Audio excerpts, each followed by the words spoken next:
নমস্কাৰ, মোৰ নাম শ্ৰী কৃতিমা চৰকাৰ। আমি নৰ্থ বঙাইগাঁও হাইস্কুলৰ ছাত্ৰী। আমি এনেকুৱা ধৰণৰ এবিধ সঁজুলি বনাইছোঁ যাৰ দ্বাৰা গছৰ ওপৰত থকা ফল যেনে অমিতা, আম, যাৰ সহায়ত আমি পাৰিব পাৰোঁ। আৰু এনে অমিতা, আম এইবোৰ পাৰিলে মানে এই পকা বস্তু পকা থাকিলে তাৰমানে পকা ফল হ'লে মাটিত পৰিলে ফাটি যায়, আমি খাব নোৱাৰোঁ। এইটোত যদি পাৰোঁ মানে এই কাটাৰ লগে লগে মানে জাৰখনত পৰিব, তেতিয়া আমি খাব পাৰিম আৰু ফাটি নাযাব বস্তুটো। এইটো কেৱল আমাৰ ধাৰণাহে।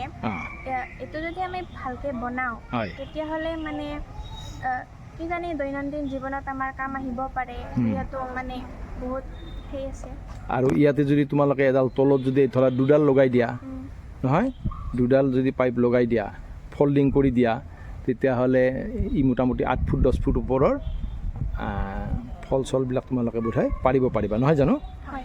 গতিকে ঠিক আছে, তোমালোকৰ হেৰিটো ভালেই হৈছে আৰু ভৱিষ্যতে যাতে এইটো বস্তু আৰু ভালকৈ বনাব পৰা যায় তাৰ কাৰণে তোমালোকক শুভেচ্ছা জনাইছোঁ।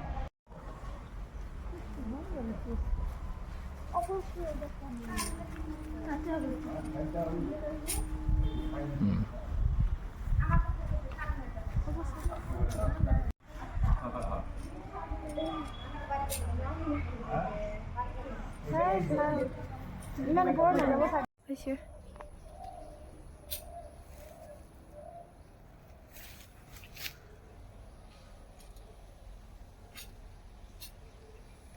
Okay.